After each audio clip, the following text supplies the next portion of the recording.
The vast, swirling atmosphere of Issaron was not merely a backdrop. It was a living, breathing entity of crushed velvet and violent storms. Below, the suspended archipelago of metal and stone, known as the Sky Reach Array, the gas giant churned in bands of deep ochre-bruised violet, and a teal so bright it hurt the eyes to look at it directly, without a filter. Harbor 12 sat on the outer rim of this floating civilization, a collection of pressurized habitats, docking rings and hydroponic domes, welded onto a massive, stabilized slab of asteroid rock. It did not have the sleek corporate polish of the inner stations. It smelled of ozone recycled air and the faint metallic tang of oxidized copper. It was a place for people who worked with their hands, mechanics, freelance pilots, and traders, who did not ask too many questions about cargo manifests. Jace Rowan stood on the precarious edge of Gantry 7, the wind from the atmospheric stabilizers whipping his flight jacket against his frame. He was a man composed of sharp angles and tired lines, his dark hair graying prematurely at the temples. To the casual observer, he was just another freighter pilot checking his ship. But Jace was not looking at his ship. He was running his gloved hand along the thick braided cabling of a secondary anchor line. "System reports tensile strength at 98%, a synthesized voice chirped from the datapad, clipped to his belt. "No maintenance required." Jace ignored the machine. He gripped the cable, closing his eyes. He did not trust the green numbers on the screen. He trusted the vibration running through the metal, the subtle hum that traveled from the resonance engine, buried deep in the station's core, up through the rock and into the infrastructure. He felt for the dissonance, the microscopic shudder that meant a bolt was loose, or a lumen crystal was fracturing. For 5 years, he had been a ghost in the machine. Before Mira, before the accident, he had been an anchor pilot, one of the rare few with the neurological resilience to jack directly into the resonance engine, guiding the entire Skyreach array through the magnetic storms of Issaron. He had felt the station as an extension of his own body. Now, he only trusted what he could touch with his own 2 hands. The vibration was steady. The hum was a low C major, clean and consistent. "You are wrong," Jace muttered to the datapad, though he tapped the screen to acknowledge the report. "But you are lucky today." He wiped a smear of grease from his cheek and checked his wrist chronometer. It was 1900 hours, Starfall Eve. If he was late, Mira would never let him hear the end of it. She would give him that look, the one that scrunched her nose and widened her eyes, a look so painfully similar to her mother's that it sometimes made Jace lose his breath for a second. He secured the access panel with a heavy wrench, the clang echoing in the cavernous docking bay, and turned back toward the airlock. The station was waking up for the holiday. Strings of bioluminescent moss were draped over the blast doors, and the smell of synthetic cinnamon and heated sugar wafted from the ventilation ducts. The apartment in Sector 4 was small, but Mira had done her best to make it a fortress of color against the gray industrialism of their life. Drawings covered the magnetic walls, depictions of starships that looked like fish and gas giants with smiling faces. "Dad, you have grease on your nose again." Mira Rowan stood on the kitchen table, which was strictly against the house rules, but Jace found he lacked the energy to enforce them tonight. At 8 years old, Mira was a force of nature contained in a small, spindly frame. She had Jace's dark hair, but her mother's relentless optimism. "It is structural grease," Jace said, tossing his jacket onto the couch. "It holds my face together. If I wash it off, my nose might fall off." Mira giggled, jumping down from the table with a thud that rattled the empty coffee cups. "That is not how physics works, Dad. Dr. Aris told me that grease reduces friction, so your nose would just slide off, not fall off." "Dr. Aris tells you too much," Jace grumbled, moving to the sink to scrub his face. "Are we ready? The launch window opens in 40 minutes. On the table lay their project for the evening, a comet lantern. It was a delicate frame of lightweight aluminum wire and translucent polymer paper designed to hold a small lumen shard. When released, the heat from the shard would lift the lantern into the microgravity currents above the station, joining thousands of others in a river of light. It was a tradition as old as the array itself. Children wrote letters to Santa in the stars, a mythical figure said to dwell in the upper ionosphere, and place them in small pneumatic tubes attached to the lanterns. "I finished the stabilizer fins," Mira announced proudly, pointing to the slightly crooked wings on the lantern. "And I wrote the letter." Jace paused, the towel pressed to his face. He lowered it slowly. "You did. You know you can show me. I can check the spelling." Mira shook her head vigorously, clutching a small, sealed aluminum tube to her chest. "No. It is a wish. If you read it, the quantum probability collapses, and it won't come true. That is science." Jace smiled, but it was a smile that didn't quite reach his eyes. He knew what she usually asked for: a new gravity bike, a pet bio-lizard. 1 year, she had asked for a whole planet. "All right, keep your quantum secrets," Jace said, walking over and hoisting her up onto his hip, pretending she wasn't getting too big for it. "But if you asked for a pony again, I am telling you now, the airlock creates a mess." Mira wrapped her arms around his neck, smelling of soap and the peppermint tea she liked to drink. She rested her chin on his shoulder, her voice dropping to a whisper. "I didn't ask for a pony." She didn't say what she asked for, and Jace didn't press. He felt the hollowness in the apartment, the empty space on the couch where Ellen used to sit, the silence in the bedroom that was too loud at night. He tried to fill it with double shifts, with manual repairs, with buying Mira whatever trinket she looked at for more than 5 seconds.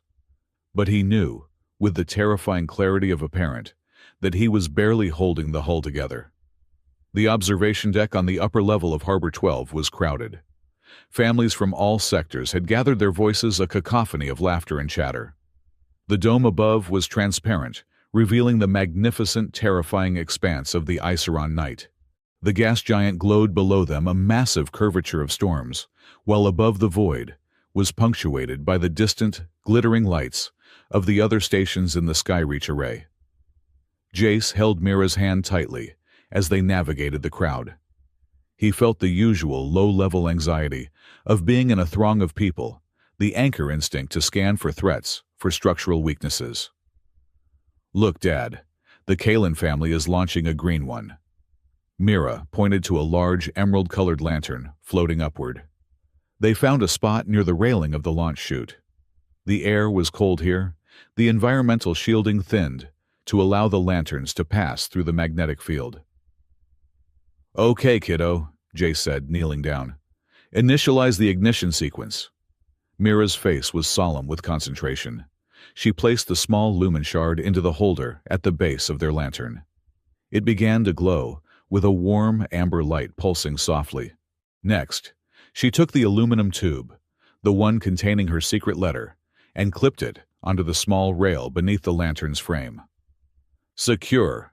Jace asked. "Secure," Mira confirmed. She closed her eyes for a moment, her lips moving silently, before she opened them and looked at Jace. "Ready." They lifted the lantern together. The heat from the lumen crystal was already creating a localized updraft. As they let go, the lantern wobbled, dipped slightly, and then caught the artificial breeze. It rose, joining the stream of hundreds of other lights, a river of amber green and blue, flowing out into the vacuum, protected by the station's extended magnetic envelope. "There it goes," Jace whispered. Mira watched it with an intensity that broke Jace's heart. She wasn't just watching a toy. She was watching a prayer.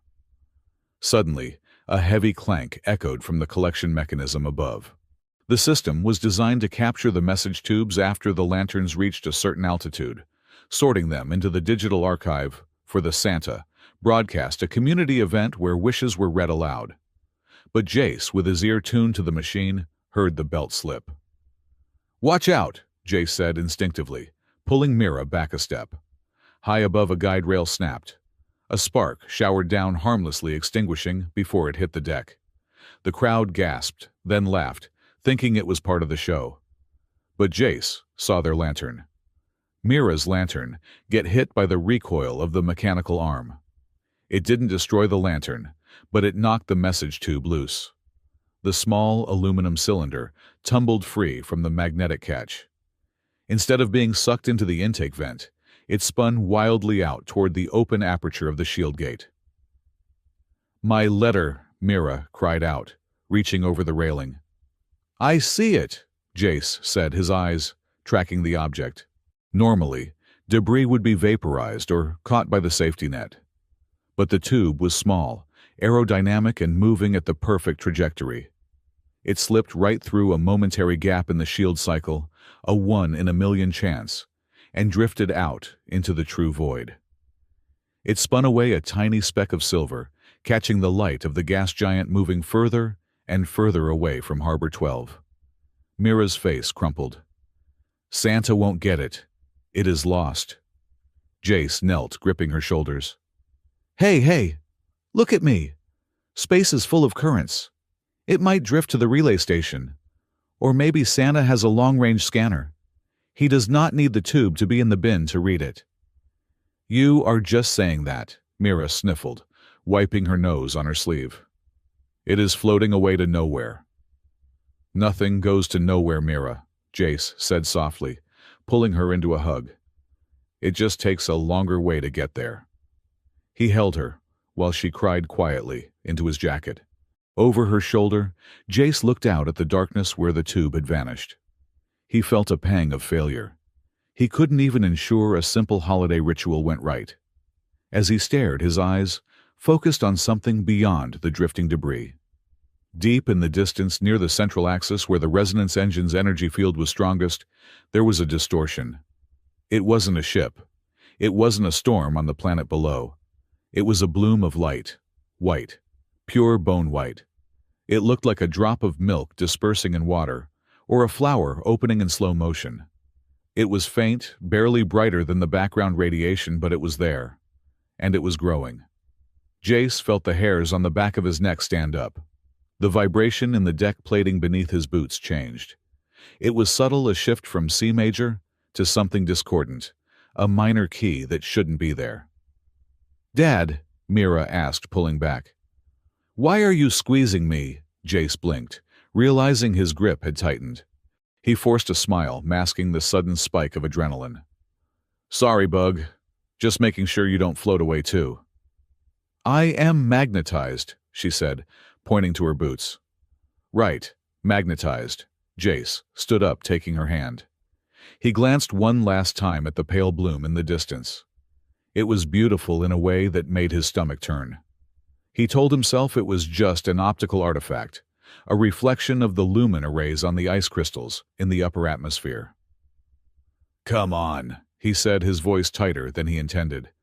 "Let's go get some hot chocolate. Triple marshmallows." Mira brightened slightly at the bribe. "Can we get the blue marshmallows?"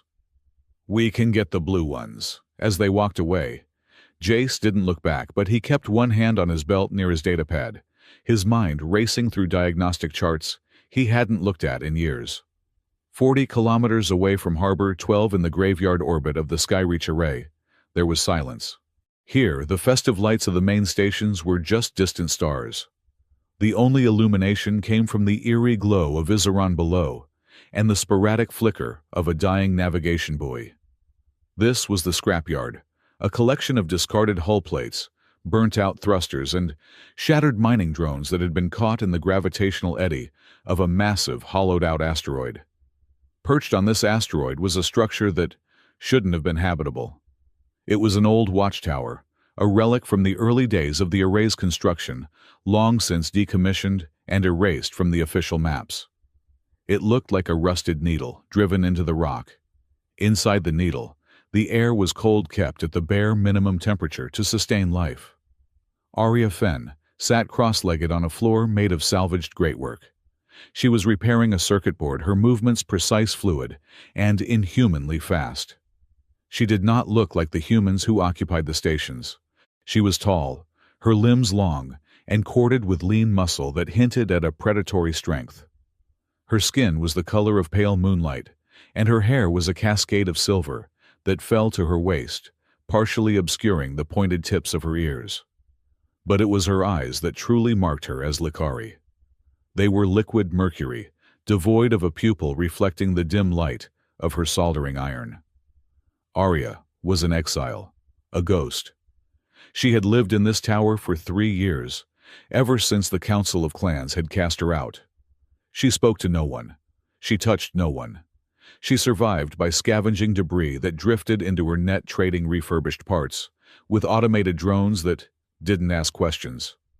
A proximity alarm pinged softly on her console. It was a dull, rhythmic sound she had programmed herself. Object detected. Sector 4 vector. Mass negligible. Composition aluminum alloy. Arya didn't look up immediately. "Space junk," she murmured, her voice raspy from disuse. "Ignore." Trajectory intersects with collection field, the computer droned. Arya sighed, setting down the soldering iron. The Likari were a patient race, but her patience had frayed over 3 years of solitude. She stood up, her movements silent, and walked to the viewport. Outside her magnetic net, a cobbled-together system of tractor beams and gravity wells had snagged something. It wasn't a piece of valuable wreckage. It wasn't a canister of fuel. It was a small silver tube. It bobbed in the invisible field, spinning slowly. Curiosity, a trait she thought she had buried along with her name, pricked at her. She activated the retrieval arm. The mechanical claw extended, grabbed the tube, and retracted it into the airlock. Moments later, the inner door hissed open. Arya picked up the object. It was cold to the touch. A simple canister, the kind humans used for pneumatic transport. She twisted the cap. It was sealed tight, but her fingers, strong enough to bend steel, opened it with a gentle twist. Inside was a rolled-up piece of polymer paper. Arya unfurled it. The handwriting was messy, large loops and uneven slants written in blue marker. "Dear Santa, my dad says you are busy, but I am writing anyway. I have been good. I ate all my vegetables, even the green paste. I do not want a toy this year. I want a mom. Not just for me, but for Dad too. He is sad even when he smiles. He sits in the dark and listens to the station hum. He needs someone to listen with him. Please find one that likes blue marshmallows and is not afraid of grease. My name is Mira Rowan. We live in Harbor 12, Sector 4. Thank you." Arya froze. The paper trembled slightly in her hand. Mira Rowan. The name struck her like a physical blow. The air in the tower suddenly felt too thin. Memories sharp and jagged flooded her mind. Fire. The scream of tearing metal. The blinding white light of a failed lumen experiment. And a woman, a human woman with kind eyes and a fierce intelligence, pushing Arya into an escape pod. "Take the path, Arya. Live. Promise me you will live." Ellen Rowan. The scientist who had looked past Arya's alien nature, who had treated her as an equal, a friend. The woman who had died because Arya had hesitated because the Likari code forbade interference with human destiny. And before that, the Moon Oath. Arya touched her throat where a faint silver scar encircled her neck like a necklace. It was the mark of the oath, sworn in blood and moonlight. She had sworn to repay the debt of life Ellen had given her. "Rowan," Arya whispered, testing the shape of the name on her tongue. It tasted of ash and regret. She looked at the letter again. Dad is a pilot who used to steer stars. That would be Jace. Ellen had spoken of him often, the man who anchored the world. Arya had never met him. She had only watched their ship from a distance, hidden in the shadows, ensuring they escaped the catastrophe that killed Ellen. She had thought her duty was done by letting them live, but the letter in her hand said otherwise. He sits in the dark and listens to the station hum. Arya walked back to the viewport. Far across the void, Harbor 12 was a cluster of warmth in the cold night. And beyond it, Arya's pupils, or the shifting mercury that served as them, contracted. She saw it. To a human eye, it might have been invisible or just a trick of the light. But Arya saw the spectrums others missed. She saw the gravitational weave of the universe. Near the core of the Sky-Reach array, a white stain was bleeding into reality. A pale bloom. She had seen it once before, 3 years ago, just before the station where Ellen worked had been torn apart. It was a rupture in the resonance field, a cancer of energy that devoured stability. "No," Arya breathed. "Not again." She looked down at the letter. Mira Rowan was there. Jace Rowan was there. And the bloom was opening. The council had exiled her for interfering. They said the pale bloom was a natural culling, a cosmic event that must not be stopped. To fight it was to fight the will of the universe. If she went there, if she stepped foot on Harbor 12, she would be revealing herself. She would be breaking the terms of her exile. The hunters would come. But if she stayed, she read the line again. He needs someone to listen with him. Arya crumpled the letter in her fist, not in anger, but in resolution. She turned and strode toward the back of the tower where her ship lay dormant. It was a scavenger's vessel, the Silent Claw. It was ugly, patched together with mismatched hull plates and exposed wiring, but it was fast. "Computer," Arya commanded, her voice gaining strength. "Initialize reactor sequence. Bypass safety protocols." "Warning, reactor core stability at 70%, the computer replied. "Do it!" Arya snapped. The ship shuddered as the engine roared to life, shaking the dust from the ceiling of the hangar. She wasn't going to fight a war. She wasn't going to save the world. She told herself this as she strapped into the pilot seat. "I am just returning a letter," she said to the empty cockpit. "That is all. Just a courier job." But as the Silent Claw detached from the watchtower and fired its thrusters, turning its nose toward Harbor 12, Arya knew she was lying. She wasn't just returning a letter. She was answering a call she had been waiting for since the day she let Ellen Rowan die. Outside in the deep vacuum, the pale bloom pulsed. It was wider now, its tendrils of white light stretching invisibly toward the unsuspecting station. The gap between the exile and the family was closing, bridging the dark, cold miles, with the thrust of a rusty engine and the innocent wish of a lonely child. The docking clamps of Harbor 12 engaged with a metallic groan that vibrated through the hull of the Silent Claw. Arya Fenn sat in the pilot's seat, her hands hovering over the controls, her breath held tight in her chest. She was not a stranger to rough landings. Her life in the debris field was a series of near collisions. But this was different. This was not a rock. It was a home. Outside the scarred viewport, the station looked like a chaotic cathedral of steel and glass, illuminated by the amber glow of the lumen crystals. The docking officer's voice crackled through the comms. "Unidentified vessel, you are listing 3 degrees to port. Adjust your thrusters or you will scrape the paint off my gantry. Over." The voice was deep-laced with the static of tired equipment and the specific weariness of a man who had seen too many rookie pilots. Arya recognized the tone, even if she had never heard the voice directly. Jace Rowan. "Stabilizers are temperamental," Arya replied. Her voice filtered through a modulator she had rigged to smooth out the guttural undertones of her natural speech. "Adjusting now," she feathered the controls. The Silent Claw shuddered, its ancient engines coughing as they fought the artificial gravity well of the station. Suddenly, the world tilted. It was not the ship. It was the station itself. A low, resonant hum, a sound felt in the teeth, more than heard in the ears, rippled through the fabric of the Sky-Reach array. The resonance engine deep in the core skipped a beat. For a heartbeat, gravity confused itself. Up became sideways. The Silent Claw lurched violently. "Cut your engines," Jace's voice barked sharp with command. "Magnetic grapple is engaging. Do not fight it." Arya killed the power. A massive mechanical arm swung out from the gantry, seizing her ship's hull with a deafening clang. The vessel jerked to a halt, suspended over the abyss of the gas giant below. Arya exhaled, her heart hammering against her ribs. She pulled the hood of her heavy scavenger's cloak up, ensuring it shadowed her face, and more importantly, the pointed tips of her ears. She checked the inner pocket of her jacket. The silver tube was there. "Show time," she whispered to the empty cockpit. She cycled the airlock and stepped out onto the extending bridge.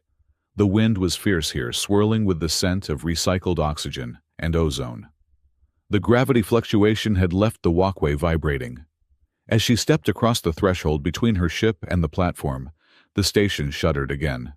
A secondary tremor. The metal plating under her boot slicked with condensation, and oil shifted. Arya slipped. For a Lycari balance was instinctual, but the magnetic disarray confused her inner ear. She pitched forward the drop to the atmospheric processing fans below, yawning wide. A hand shot out and grabbed her forearm.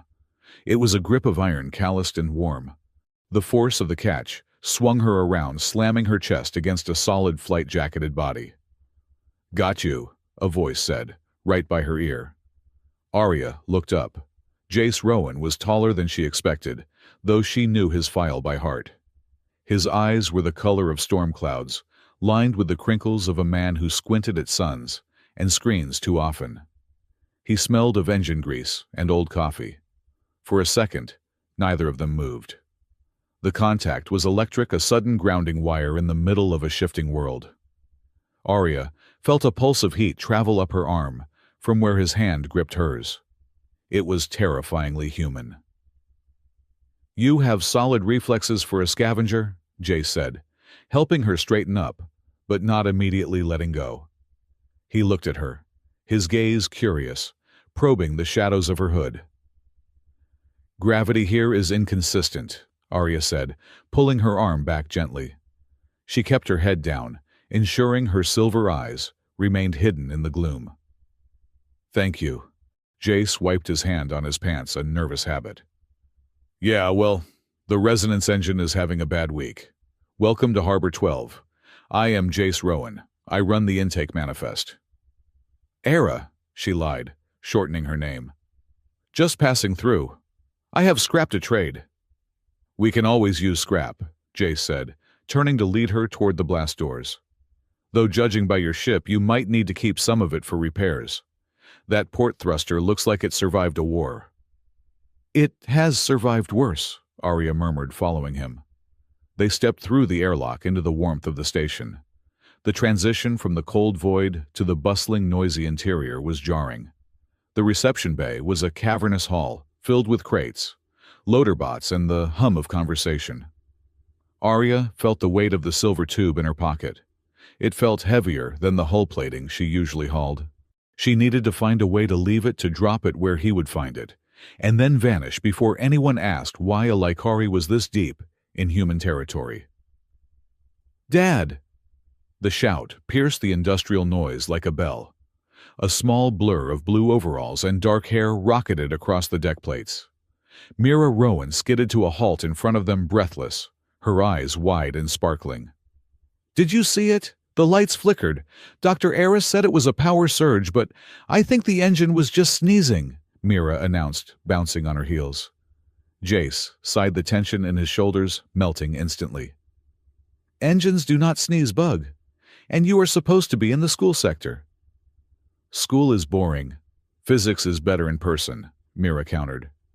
She looked up at Arya, her curiosity piqued. "Who is this? Is she a pirate?" "I am not a pirate," Arya said softly. The sight of the girl, so much like the infant she had watched from the shadows 8 years ago, made her throat tight. "She is a traitor, Mira," Jace corrected. "Ara, this is my daughter Mira, the station's unofficial safety inspector." Arya shifted her stance, uncomfortable under the scrutiny. As she moved, the edge of her cloak snagged on a protruding latch of a cargo crate. She tugged it free, but the motion dislodged the contents of her inner pocket. The silver pneumatic tube slid out. It hit the metal deck with a clear, ringing clink and rolled across the floor, stopping right at Mira's feet. Time seemed to freeze. Jace frowned. "You dropped something." Mira looked down. Her eyes went wide, saucer-sized. She gasped a sound of pure, unadulterated shock. She snatched the tube up, clutching it with both hands. "This is mine," Mira whispered, looking from the tube to Arya. "This is the letter, the one that flew away." Jace blinked. looking confused. What? Let me see that. No, Mira hugged the tube to her chest. She looked up at Arya, her expression transforming from curiosity to absolute awe. You brought it back. Arya froze. Every instinct told her to run. I found it, floating, in the outer drift. See, Dad, Mira turned to Jace, her voice trembling with excitement. I told you it didn't go nowhere. Santa got it. And he sent her. Jace looked at Arya, then at the tube, then back to Arya. He looked bewildered.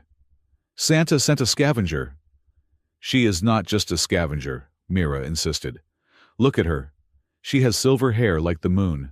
She is an elf, or a helper. Arya pulled her hood tighter. I am not an elf. Jace looked at Arya.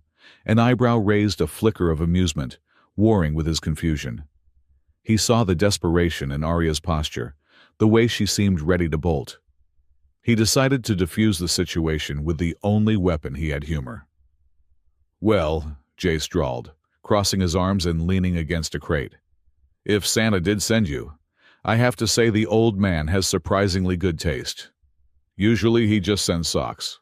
Mira giggled, the sound bright and infectious. Arya felt a flush of heat rise up her neck, coloring her pale cheeks. I am not. I was just returning it. It looked important. It is the most important thing in the world, Mira declared. She stepped forward and, before Arya could react, wrapped her small arms around Arya's waist. Arya stiffened. Likari did not touch casually. Touch was for combat, or for mating, not for greeting strangers. But the girl was warm, and she smelled of peppermint and machine oil, the same scent that clung to Jace. Thank you, Mira whispered into Arya's cloak. Arya's hands hovered in the air for a moment, uncertain, before she gently, awkwardly patted the girl's shoulder. You are welcome. Jace watched them, his smile softening into something more genuine, though his eyes remained sharp. Look, Ara. You said your ship needs repairs. My diagnostic scanners picked up a microfracture in your port coupling when you docked. You are not going to make it back to the rim like that. Arya pulled away from Mira gently. I can fix it myself. Not without a phase welder, you can't, Jace pointed out. And I am the only one on this deck who owns one. Tell you what, you help me sort this shipment of hyperdrive coils. My back is killing me, and Mira is terrible at lifting heavy things, and I will patch your ship up. Square deal. It was a lifeline. Arya knew she should refuse. She should take the tube leave and disappear. But the silent claw really was damaged. And looking at Jace, looking at the hope on Mira's face, she found her resolve crumbling. Square deal, Arya said quietly. The next 3 days fell into a rhythm that terrified Arya with its domesticity. She slept on her ship, but spent her waking hours in Jace's hangar. The work was hard, physical labor, moving crates, stripping wire, calibrating thrusters, but it was satisfying. It kept her hands busy, and her mind off the impending doom of the pale bloom, which she could feel itching at the back of her skull like a phantom limb. Jace was a good worker. He didn't talk much when he was focused, which Arya appreciated. But during breaks, he filled the silence with dry observations about station life. See that guy? Jace pointed with a sandwich at a passing trader. That is Old Man Holloway. He claims he once outran a solar flare. I happen to know the fastest thing he has ever outrun is his ex-wife. Arya sat on a crate eating a nutrient bar she had brought from her ship. It tasted like cardboard and dust. You do not eat much, Jace noted, eyeing her meager meal. I am used to traveling light, Arya said. Nonsense. Jace reached into his cooler box and tossed her a foil-wrapped package. Try that. Real protein. Not the algae paste the dispensers serve. Mira made it. Well, she assembled it. I did the cooking. Arya unwrapped it cautiously. It was a sandwich thick with roasted meat and synthesized cheese. She took a bite.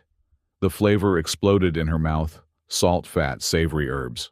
She hadn't eaten anything this rich in years. It is acceptable, she said, trying to maintain her composure, though she quickly took a second larger bite. Jace chuckled. High praise. Remind me to tell the chef. Mira appeared after school hours, treating the hangar as her personal playground. She would sit near Arya, handing her tools before Arya even asked for them. How do you know which one I need? Arya asked on the second day, as Mira handed her a hydro spanner. You look at the bolt, then you twitch your left hand, Mira explained matter-of-factly. Dad does it too, but he swears when he does it. I do not swear, Jace called out from under the chassis of a freighter. I use technical vocabulary for frustration. Arya found herself smiling. It was a small, fragile thing, that smile. That evening, a storm on Issaran interfered with the station's environmental controls. The temperature in the hangar dropped 10 degrees. Jace invited Arya up to the apartment, just to warm up. The apartment was cluttered and cozy. They sat around a small table eating a stew that smelled of spices Arya couldn't name. So, Jace said, pouring tea into 3 mugs. You handle that ship like you have flown combat. You are not just a scavenger era. The way you check your six, the way you listen to the engine pitch, you have been trained. Arya stiffened. Space is dangerous. You learn fast or you die. True, Jace agreed. He looked into his tea, his expression darkening. Sometimes you learn fast and you still lose. Mira had fallen asleep on the couch, exhausted from her day. The silence in the room shifted, becoming heavier, more intimate. You are a pilot too, Arya said, keeping her voice neutral. Mira's letter said you used to steer the stars. Jace let out a short, humorless laugh. Steer the stars. That is a poetic way to put it. I was an anchor. Arya stopped breathing for a second. She knew this, of course, but hearing him say it was different. That is a dangerous job, she said. It was, Jace said. He looked up at her, his gray eyes unguarded for the first time. 5 years ago, we were moving a secondary array. I was jacked in. The connection is like being God for a few minutes. You feel everything. The gravity, the stress fractures the heartbeat of the crystals. He ran a hand through his hair. I got arrogant. I thought I could hold a destabilized sector together with sheer will. The feedback loop spiked. The dampeners failed. My wife Ellen, she was in the aft observation deck. Arya gripped her mug until her knuckles turned white under her gloves. She didn't make it to the escape pods, Jace said, his voice dropping to a whisper. She manually overrode the bulkhead seals to stop the decompression from reaching the nursery. She saved Mira. She saved me. And I was the one flying the damn thing. It was not your fault, Arya said. The words rushed out of her fierce and sudden. Jace looked at her, surprised by her intensity. How would you know because? Arya said, her voice trembling slightly. The pale bloom, the energy spike that hit that day. It wasn't pilot error. It wasn't a mistake. Jace set his mug down slowly. What do you know about the bloom? Arya looked away, staring at the condensation on the window. She had to tell him something. She couldn't tell him she was there, that she had watched Ellen die. I was on a listening post, Arya lied, weaving truth into the fabrication. Far out on the rim. My people, we sense things. The Lycari. She said the word deliberately, watching for his reaction. Jace didn't flinch. I figured you might have some Lycari blood. The ears are hard to hide completely under that hood. Arya pulled the hood back slightly, revealing the silver points. She waited for the revulsion, the fear. Jace just watched her. Go on. I sense the bloom forming, Arya said. It is a rupture in the fabric of space-time. It feeds on resonance. I tried to warn my clan. I begged them to send ships to deflect the wave. They refused. They said it was nature's way, that humans play with fire and deserve to get burned. She looked at Jace, her silver eyes shimmering with unshed tears. I didn't listen. I stole a ship. I tried to divert the wave myself. I was too late to stop it all, but I tried to shield the escape vectors. My interference caused a feedback loop that destroyed 3 Lycari scout ships. My own people died because I tried to save strangers. Jace stared at her. You were there 5 years ago. I was a ghost, Arya whispered. I was exiled for it. They stripped me of my clan name. I am just adrift. I live with the ghosts of the people I couldn't save. Jace reached across the table.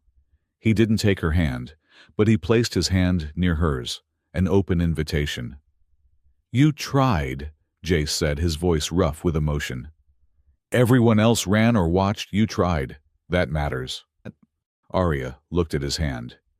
It was scarred, just like hers. 2 broken people sitting in the wreckage of the same disaster, finally seeing each other. I am afraid it is happening again, Arya confessed. The bloom outside it feels the same. I know, Jace said. I can feel it in the cables. I check them every night because the machines say it is fine, but my gut says the sky is falling. He looked at her, and the connection between them shifted from gratitude to something deeper, a shared burden. If it comes, Arya, I am not running this time. Neither am I, she promised. The next morning, the alert level on Harbor 12 was raised to yellow. The station commander announced minor tectonic adjustments. But everyone felt the tension. The air tasted of electricity. Jace and Arya were on the external maintenance stairs, 3 levels up from the main promenade. They were inspecting the atmospheric scrubbers. Mira was skipping ahead of them, humming a tune. The resonance frequency is increasing, Arya said, looking at a handheld scanner. It is climbing by 0.05% every hour. If it hits 4%, the crystals will shatter, Jace replied grimly. We need to convince the council to, a crack of thunder, soundless in the vacuum but deafening through the hull. Conduction slammed into the station. The walkway beneath them buckled. It wasn't just a vibration. The space around the stairs twisted. The metal groaned and warped like wet clay. Mira! Jace yelled, lunging forward. But the warping metal had thrown Mira off balance. She slid toward a gap where the railing had just snapped away. Below her was a 60-foot drop to the crushing gears of the recycling plant. Daddy! Mira screamed as she slipped over the edge. Jace was too far. He was scrambling over the twisted metal, his human legs pumping, but the distance was impossible. Arya didn't think. She didn't calculate. She let the beast out. A low, guttural growl erupted from her throat, a sound that was not human. Her muscles expanded, tearing the seams of her scavenger's jacket. Her spine lengthened, cracking audibly. In a blur of motion that the human eye could barely track, she moved. She didn't run. She flowed a streak of silver and violence. She vaulted over Jace, her boots digging into the steel, with force that left indentations. As she leaped into the air, her hood flew back. Her ears flattened against her skull. Her eyes went fully silver, glowing with internal light. Her fingernails extended into translucent, razor-sharp claws. She was in her semi-lupine battle form, a terrifying blend of woman and wolf designed for war. She caught Mira in midair, one arm wrapping around the girl's waist, the other slamming into the metal wall of the shaft. Her claws shrieked as they carved deep furrows into the steel, slowing their descent. Sparks showered around them. Arya roared, kicking off the wall and flipping them onto a lower service platform. She landed in a crouch, shielding Mira with her body, her lips pulled back to reveal elongated canines. Silence followed. Then the screams began. Lycari, it is a wolf. Monster. People on the promenade above were pointing their faces, twisted in fear. The Lycari were the boogeymen of nursery rhymes, the savages of the Outer Rim. Arya panted, her chest heaving. She looked down at Mira. The girl was shaking her face, pressed against Arya's torn shirt. Slowly, the adrenaline faded. Arya's claws retracted. She looked up. Jace had reached the railing. He was staring down at her. His face was pale, his eyes wide. He looked at the furrows in the steel, then at Arya's face. The alien geometry of her cheekbones, the silver eyes that were now unmistakably predatory. Arya flinched. She gently set Mira down and backed away, holding her hands up. "I am sorry," Arya stammered. "I didn't mean to." She turned to run. The crowd was gathering. Security drones were buzzing in the distance. She had exposed herself. The exile was over. The hunt would begin. "Wait!" It wasn't Jace. It was Mira. The little girl ran forward and grabbed Arya's hand, the same hand that had just been a claw capable of shredding steel. "Do not go!" Mira cried. Arya looked down, her heart breaking. "Mira, look at me. I am not what you thought." "You caught me," Mira said, her voice fierce. She looked up at the terrifying silver eyes without a shred of fear. "You caught me when I fell. That is what matters." She turned to the crowd above, to the terrified faces. "She saved me. She is my friend." Jace vaulted over the railing, sliding down a ladder and landing heavily on the platform. He walked toward them. Arya tensed, waiting for him to pull Mira away, waiting for the revulsion she had seen on so many other human faces. Jace stopped a foot away. He looked at his daughter, safe and whole. He looked at the terrified woman who looked like a monster, but stood like a shield. He took a deep breath.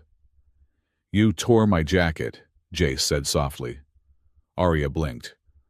"What?" "You are wearing my spare jacket." Jace pointed to the shredded fabric on her shoulders. "You owe me a new one." He stepped closer and placed a hand on her shoulder firmly, possessively. He looked up at the crowd, his glare daring anyone to say a word. "She is with me," Jace announced, his voice carrying over the noise. "She is crew." He looked back at Arya. "You saved her life, Arya. I do not care if you are a wolf, a ghost, or a three-headed dragon. You saved her."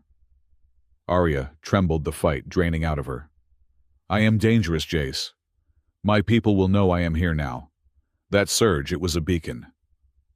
"Let them come," Jace said, and, for the first time in 5 years, he sounded like the anchor pilot who had challenged the stars. "We will handle it." "Together?" Mira asked, clutching both their hands. Jace looked at Arya. "If the kid trusts you, I am willing to try. Together." Arya looked at the two of them, the broken pilot, and the girl who wished for a mom. She felt the heavy, cold chains of her exile loosening, replaced by something terrifyingly fragile hope. "Together," Arya whispered. A low rumble shook the deck plates beneath them. They all turned to look out the massive viewport at the end of the promenade. The pale bloom was no longer a small white flower. It had opened. A fissure of blinding, pure white energy was tearing through the darkness, whiter than a moon aiming straight for the heart of the Sky-Reach array. The time for secrets was over. The storm had arrived. The crimson light of the emergency strobes washed over the command deck of Harbor 12, pulsing in time with the frantic, discordant rhythm of the alarms. It was not a single siren, but a cacophony, a choir of mechanical panic screaming that the world was ending. Jace Rowan stood before the main viewport, his face bathed in the alternating red of the alerts and the terrifying sterile white of the anomaly outside. The pale bloom was no longer a shy unfolding flower in the distance. It had torn the fabric of space open. It was a fissure, a jagged mouth of blinding light that stretched across the black canvas of the Iseron system, widening with every second. It did not look like energy. It looked like the absence of existence, a white erasure that was eating the stars. "Report!" The station commander bellowed, his voice cracking under the strain. "Resonance engine output is fluctuating at 300%. A technician screamed from the pit. "The dampeners are gone. The harmonics are shattering the lumen crystals in Sector 7 and 8. If we do not stabilize the core frequency within 12 minutes, the Sky-Reach array will tear itself apart." Jace watched the screen. He did not need the technician's numbers. He could feel it. The floor beneath his boots was vibrating with a sickening high-pitched whine, the sound of metal screaming before it snapped. "Jace." The voice was gravelly and old. Jace turned to see Councilman Halloway, and the station's chief engineer, a woman named Aura, standing behind him. They looked terrified. "We need the anchor," Aura said, her hands trembling as she clutched a datapad. "The automated systems cannot compensate for the sheer force of the bloom. The navigation AI is blind. We need a human mind to bridge the engine and the crystals. We need to manually vector the thrust." Jace took a step back, his back hitting the cold glass of the viewport. "No. You are the best anchor pilot this array has ever seen," Holloway pleaded. "You are the only one left who can handle a direct neural interface with a Class 5 engine." "I said no," Jace roared the sound, startling even himself. "I am a hauler. I am a mechanic. I am not an anchor, not anymore." The memories assaulted him unbidden and violent. The smell of burning ozone. The feeling of his mind stretching too thin. The screaming notification that the aft compartment had decompressed. Ellen's face on the monitor calm and smiling as she sealed the door that would save him and kill her. "Take care of our star, Jace." "I will not do it," Jace whispered, his breath coming in shallow gasps. "I will not jack in. It kills everything it touches." "If you do not," Arya's voice cut through the panic, cool and sharp as a blade, "then Mira dies." Jace whipped around. Arya stood in the shadow of the airlock archway. She was still wearing his oversized torn flight jacket. Her hood was down, her silver hair spilling over her shoulders, her alien eyes reflecting the catastrophic white light of the bloom. She looked terrified, but she stood her ground. "Arya," Jace said, his voice breaking, "do not ask me to do this." "I am not asking," Arya said, walking toward him. The crew parted for her, unsettled by her silver eyes and the predatory grace of her movement. She stopped inches from him. "I am telling you what I see. Look at the screen, Jace.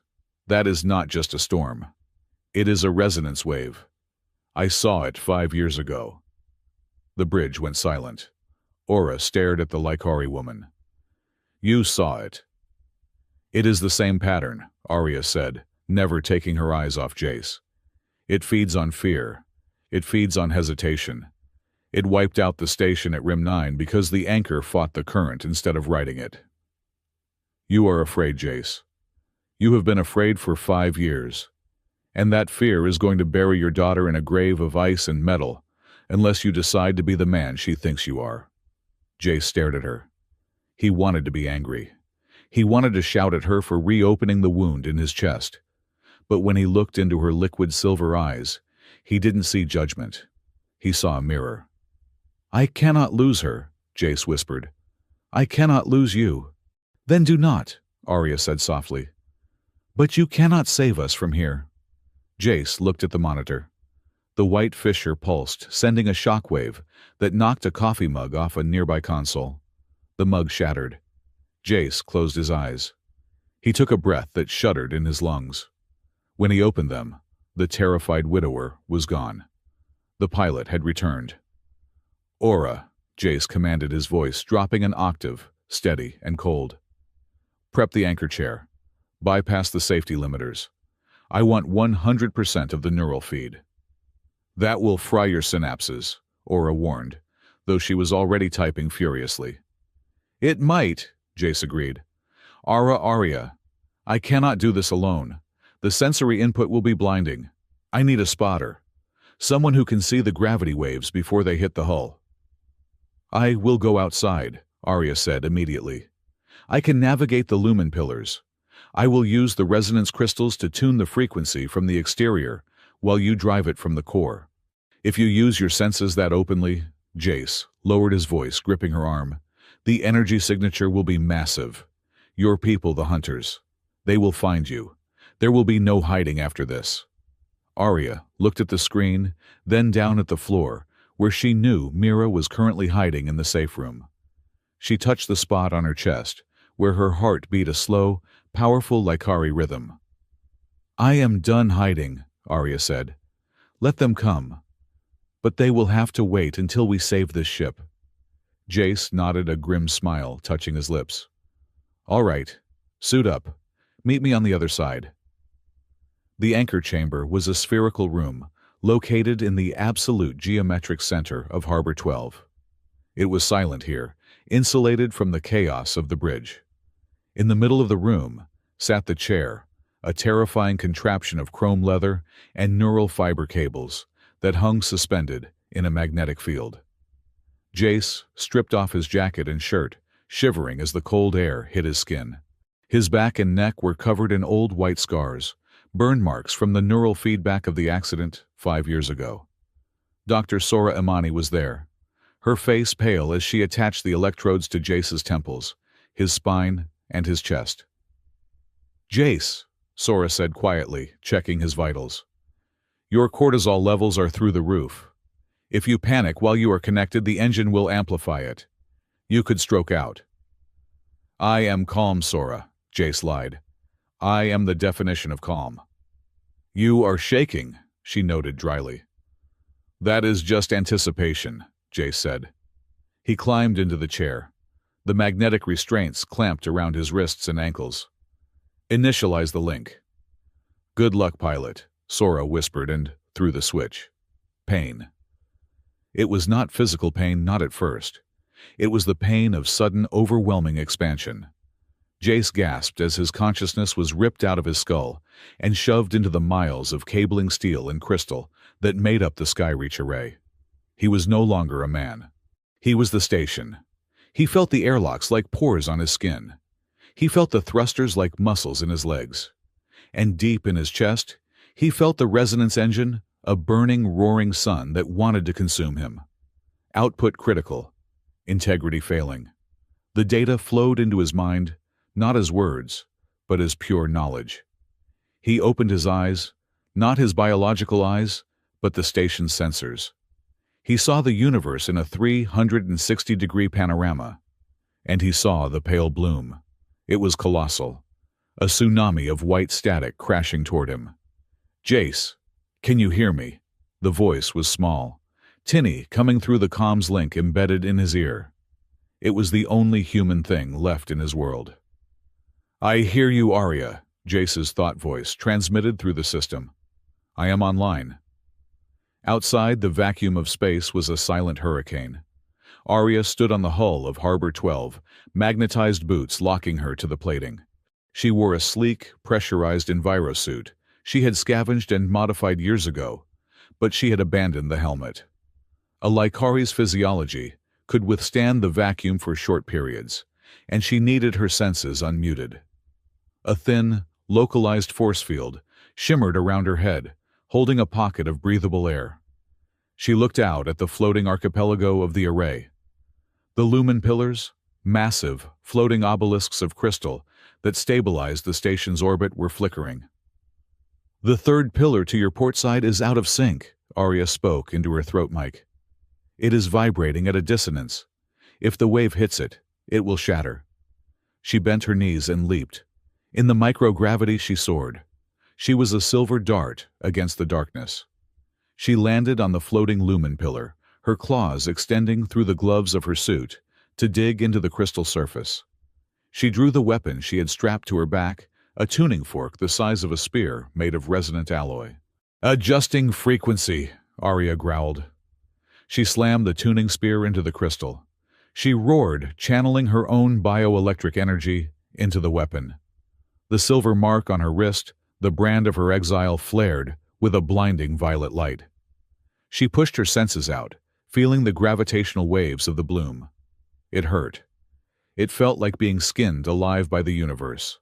But she forced the pain down, using it to find the rhythm of the storm. "Jace," she yelled. "Pitch the engine to 44 Hertz now." Inside the void of the connection, Jace heard her command. 44 Hertz. That was suicide. That was a frequency that could crack the core. But he trusted her. Jace visualized the engine. He reached out with his phantom hands and pushed. The station groaned. The lights in the corridors blew out, plunging the civilians into darkness, save for the emergency reds. Jace gritted his teeth, feeling blood trickle from his nose in the physical world. Hold it together." He saw Arya through the external sensors. She was a tiny speck of defiant light, clinging to a crystal monolith, fighting a wave that could swallow a moon. "I have it," Jace gritted out. Vectoring thrust.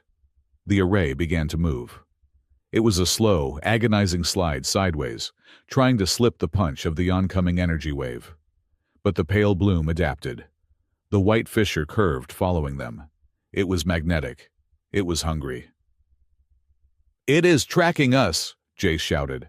"I cannot shake it. It is locking onto the engine's heartbeat." "It wants the resonance," Arya shouted back, her voice strained by the physical effort of holding the crystal in tune. "You have to shut it down." "If I shut down the engine, we fall into the planet," Jace argued. "Gravity will crush us in 5 minutes." "We do not need 5 minutes," Arya screamed. "We need 30 seconds. Kill the engine." "Jace, let us drift. I will deflect the wave." "You cannot deflect a star, Arya. It will incinerate you. Trust me." Jace hesitated. The logic of a pilot told him to keep the power on, to fight, to fly. But the logic of a father. He thought of Mira. Mira Rowan was not in the safe room. She had crawled through the ventilation shaft, a trick she had learned when she wanted to sneak into the kitchen for midnight snacks. She dropped down onto the catwalk overlooking the anchor chamber. The room was freezing. Her breath came in white puffs. She saw her father suspended in the chair. He looked terrible. His skin was gray veins bulging on his neck, blood running from his nose. He was thrashing against the restraints, his mouth open in a silent scream of concentration. Mira wanted to run to him to wake him up, but she knew she couldn't.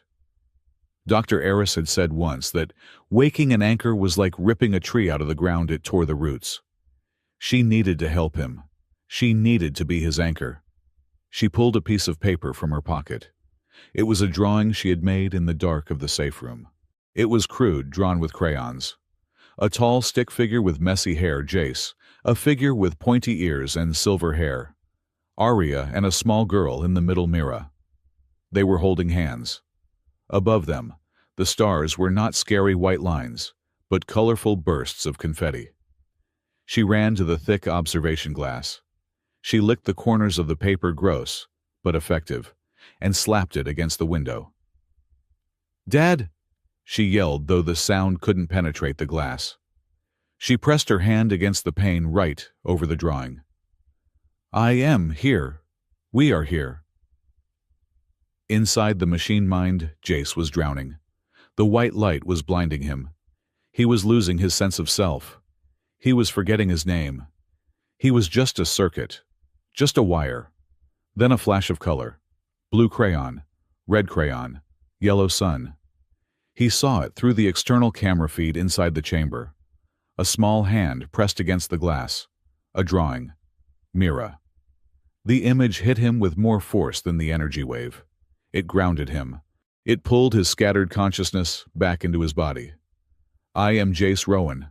I am a father. And I am not dying today." "Arya," Jace said, his voice crystal clear. "I am killing the engine. On my mark. 3, 2, 1. He mentally severed the connection to the reactor. The roaring sun in his chest vanished. The Skyreach array went dead. The lights died. The hum stopped. The gravity failed, leaving everyone floating in weightless silence. The station was a cold stone falling through the dark. The pale bloom suddenly denied the tasty resonance signature it had been hunting, wavered. The white fissure slowed its tendrils, flailing like a blinded beast. "Now, Arya!" Jace screamed into the void. On the hull, Arya saw the lights die. She felt the artificial gravity vanish. She floated up from the crystal pillar, anchored only by her claw grip.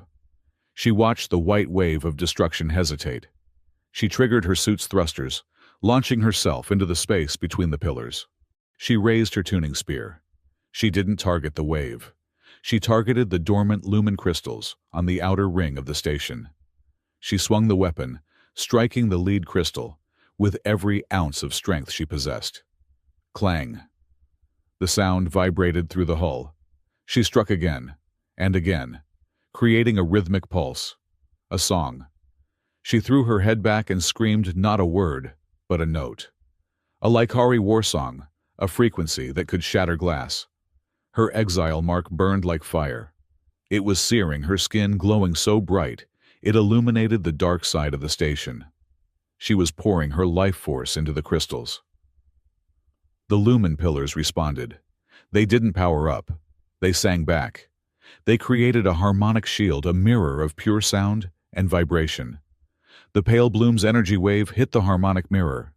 It didn't break through. It slid. Like water hitting a curved glass, the white energy bent. It curved around the silent, dark station. The fissure groaned, twisting violently, as it was forced to change trajectory. The light washed over them, blinding, terrifying, but it didn't touch the hull. It arced past, shooting out into the empty void of deep space.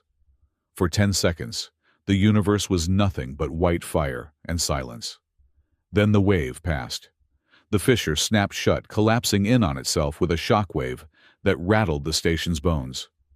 The darkness returned. The beautiful, safe darkness. Arya floated in the void. Her weapon slipped from her numb fingers, drifting away. Her suit's lights flickered and died. The mark on her wrist was black, charred skin, smoking in the cold. She looked toward the observation deck. She thought she saw a small face pressed against the glass. "We did it," she whispered. Then her eyes rolled back and she went limp, drifting tethered only by a safety line against the cold metal hull. Inside the chamber, Jace gasped, his body arching in the chair as the neural feedback backlash hit him. It felt like being struck by lightning. The scars on his back flared red. Smoke rose from the contact points on his temples. "Jace!" Sora screamed, hitting the emergency release. The clamps snapped open. Jace fell forward, crashing onto the metal grating of the floor. He couldn't feel his legs. He couldn't feel his hands. But he could hear. He heard the backup generators kicking in. He heard the slow, reassuring thrum of the life support systems restarting. And he heard the hiss of the airlock door opening, small footsteps running. "Dad!" He forced one eye open.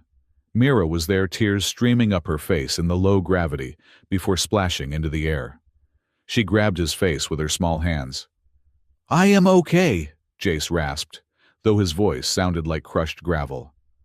"I am okay." He tried to sit up, panic seizing him. "Arya! Where is Arya?" "Recovery team is at the airlock," Sora said, kneeling beside him with a hypospray. "They have her. She is unconscious, Jace. Her vitals are weak. That energy burst. She burned her own biorhythm to fuel the shield." Jace grabbed Sora's wrist. "Save her. Do not fix me. Fix her first." "I will fix both of you," Sora said firmly, injecting him. "Sleep, you stubborn fool." The darkness took him, but this time, it wasn't the scary darkness of the machine. It was a soft, quiet blackness. And the last thing he saw before he went under was Mira's drawing, taped to the glass, watching over them. The medical bay was quiet, filled only with the rhythmic beeping of biomonitors. The air smelled of antiseptic and healing gel. Jace woke up slowly. His body felt heavy, like it was made of lead, but the pain was a distant, dull ache rather than a sharp fire. He blinked, adjusting to the dim lights. He was in a recovery pod. He turned his head. In the pod next to him lay Arya. She looked fragile. The fierce warrior who had challenged a star was gone, replaced by a pale woman wrapped in regenerative bandages. Her silver hair was spread out on the pillow like a halo. The monitor above her showed a steady, if slow, heartbeat. But it was her left arm that caught his eye. The bandages had been pulled back to allow the dermal regenerators to work. On her wrist, the silver mark of the exile. The crescent moon was no longer just a scar. It was glowing faintly, a pulsing, angry red. It wasn't just a burn. It was a beacon. Jace pushed himself up, ignoring the protest of his stiff muscles. He swung his legs over the side of the bed. "You should not be moving," a voice said from the shadows. Jace squinted. Sitting in a chair in the corner was Eris Tal. The Lycari elder was not alone. Two guards stood by the door, silent and imposing in ceremonial armor. Jace's heart rate spiked on the monitor. "Who are you?" "I am Eris Tal," the woman said, stepping into the light. She had the same silver eyes as Arya, but hers were lined with age and a hardness that spoke of decades of leadership. "I am the one who cast her out." Jace struggled to his feet, swaying slightly. He placed himself between Eris and Arya's bed. "You are not taking her." Eris looked at Jace, a human man barely able to stand, wearing a hospital gown, trying to shield a Lycari warrior. A flicker of something like respect crossed her face. "I am not here to take her, Pilot Rowan," Eris said calmly. "I am here because she lit a fire that can be seen from 3 sectors away. She broke the highest law of our people. She interfered with the fate of a star."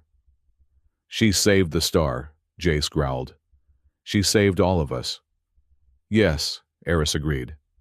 She looked past Jace at the unconscious Arya. "She did. And in doing so, she has forced us to ask a question we have avoided for a long time." "What question?" "Whether the law is more important than the life it is meant to protect." Eris turned back to Jace. "Rest, Pilot. When she wakes, there will be a reckoning. But until then, no one will touch her. You have my word." Jace didn't trust her word. He didn't trust Lycari politics. He moved back to his bed but didn't lie down. He sat on the edge, his eyes fixed on Arya, his hand reaching out across the gap between the beds to lightly brush her fingertips. Mira was asleep on a cot at the foot of Arya's bed, curled up in a ball, holding Arya's other hand. The storm outside had passed. The pale bloom was gone. But looking at the glowing mark on Arya's wrist and the grim expression of the Lycari elder, Jace knew a different kind of storm was just beginning. The recovery ward of Harbor 12 was usually a place of sterile silence, broken only by the rhythmic hum of bioregenerators. But for Jace Rowan, the silence was loud. It roared in his ears, a phantom echo of the resonance engine that had nearly scoured his mind clean 3 days ago. He sat on the edge of the medical bed, his bare feet hovering over the cold metal floor. He tried to grip the edge of the mattress, but his hands refused to obey. His fingers, the same fingers that had once danced across navigation consoles, with the precision of a surgeon and the grace of a pianist, were trembling. It was not a subtle shake. It was a violent rhythmic tremor that traveled up his forearms, a neurological stutter left behind by the massive voltage of the anchor connection.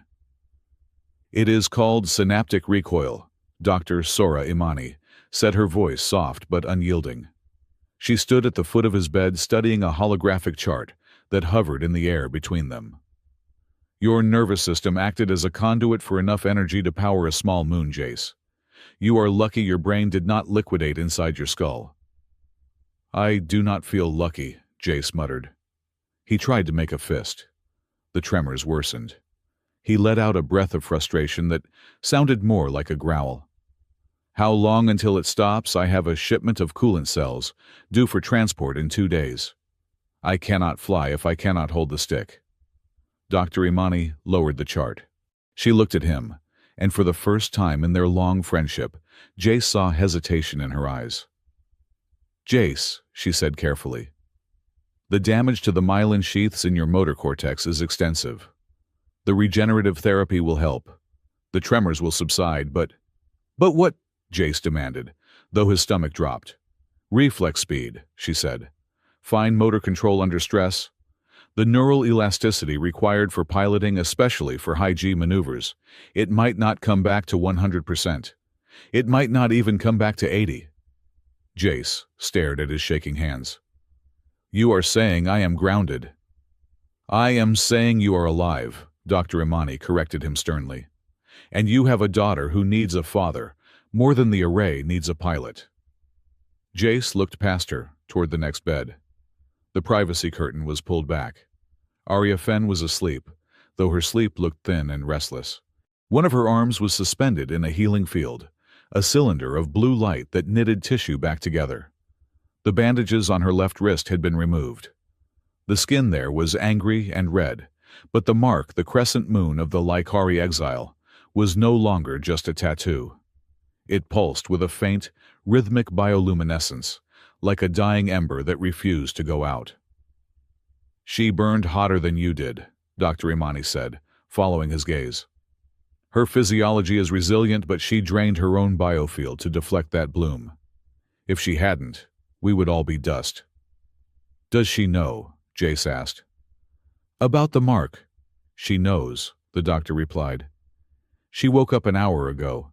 She stared at it for 10 minutes, then asked for water, then went back to sleep." "She knows what it means, Jace. That signal she sent out didn't stop at the edge of the system.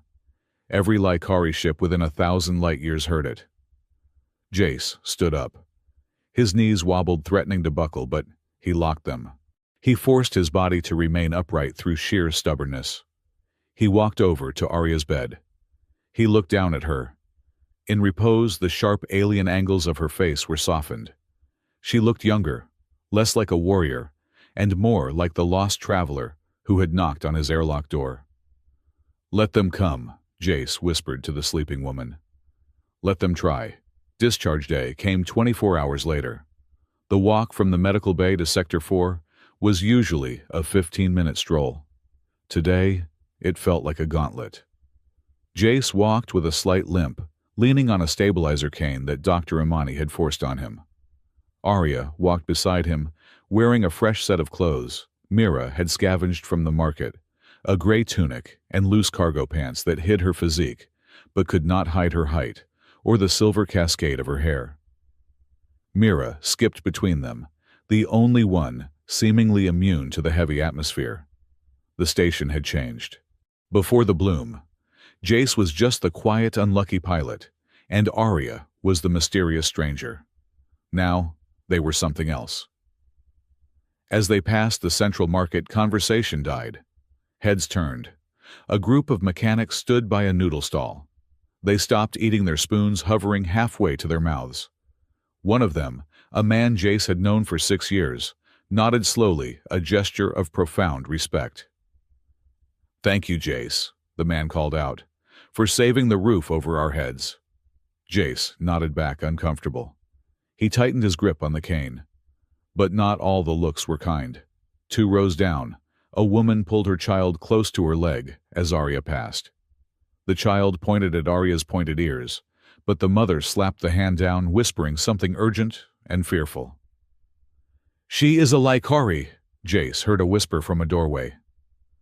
"They say she summoned the bloom. They say she brings storms." "She stopped the storm, you idiot," another voice hissed back. "But the mark is lit," the first voice argued. "Look at her wrist. That means trouble. That means hunters. If we let her stay, we are inviting a war." Arya kept her head high, her face a mask of porcelain indifference. But Jace saw her hand twitch. She pulled her sleeve down, covering the glowing cuff of her wrist. "Ignore them," Jace murmured, leaning closer to her. "They are just scared. People get stupid when they are scared." "They are not wrong," Arya replied, her voice low and raspy. "I am a lightning rod Jace. Standing next to me is dangerous." "I like lightning," Mira piped up, grabbing Arya's hand and swinging it. "It is shiny." Arya looked down at the girl and the mask cracked. A look of overwhelming tenderness washed over her sharp features. She squeezed Mira's hand, her claws carefully retracted. When they finally reached the apartment, the door hissed shut behind them, sealing out the whispers. The air inside was stale, smelling of the coffee Jace had left in the pot 3 days ago. "Home, sweet home," Jace sighed, collapsing onto the couch. His legs were shaking again. He hid his hands in his pockets. "I will make food," Arya announced. She moved to the kitchenette with a restless energy, opening cupboards and inspecting cans. "Your supplies are inefficient. Do you only eat processed algae and carbohydrates?" "I eat what is cheap and fast," Jace defended. "Tonight we eat real food," Arya declared. She pulled out a pouch of dried spices she had brought from her ship, Lycari roots and crushed star peppers. The next hour was a chaotic symphony of domesticity that felt utterly surreal to Jace. He sat on the couch, watching a lethal alien warrior chop vegetables with a combat knife, because she couldn't find the paring knife. Mira sat on the counter, kicking her legs and reading the labels of cans out loud. "Dad, Arya says this can of beans expired 2 years ago," Mira noted. "It is vacuum sealed," Jace said, closing his eyes. "It ages like wine." "It smells like old socks," Arya corrected, tossing the can into the recycler. When dinner was served, it was a stew that was a terrifying shade of orange. Jace took a tentative spoonful. The heat hit him instantly, a sharp floral spice that made his eyes water and his sinuses clear for the first time in a decade. "Water," Jace choked out, reaching for his glass. His hand spasmed. The glass tipped over, spilling water across the table. Silence fell. Jace stared at the puddle. The shame was hot and sudden, burning his face. "I will get it," Arya said quickly, reaching for a towel. "Leave it," Jace snapped. The anger was not at her. It was at the useless, betraying nerves in his own arm. "Dad, it is okay," Mira said softly. "Remember when I spilled the paint, you said gravity happens?" Jace looked at his daughter. He took a deep, shuddering breath. "Yeah, gravity happens." He let Arya wipe up the mess. He ate the spicy stew, forcing his hand to hold the spoon steady by bracing his elbow against the table. It was humiliating. It was necessary. Later that night, after the dishes were cleared, they sat by the viewport in the living room. The resonance engine was humming smoothly below them, a comforting vibration in the floor. Mira was sleepy, her head resting on Arya's lap. Arya was running her long fingers through the girl's hair, humming a tune that sounded like the wind blowing through crystal canyons. "What is that song?" Mira mumbled, her eyes half closed. "It is a lullaby from the Iron Plains," Arya said softly. "It tells the story of the first wolf who fell in love with a moonbeam. He tried to catch it, but his paws were too heavy. So he sang to it instead until the moonbeam came down and turned into silver fur on his back." "Did they live happily ever after?" Mira asked. "They lived," Arya said, looking out at the stars. "And that is enough." Jace watched them from the armchair. The image was perfect. It was everything Mira had asked for in her letter. A mom, a family.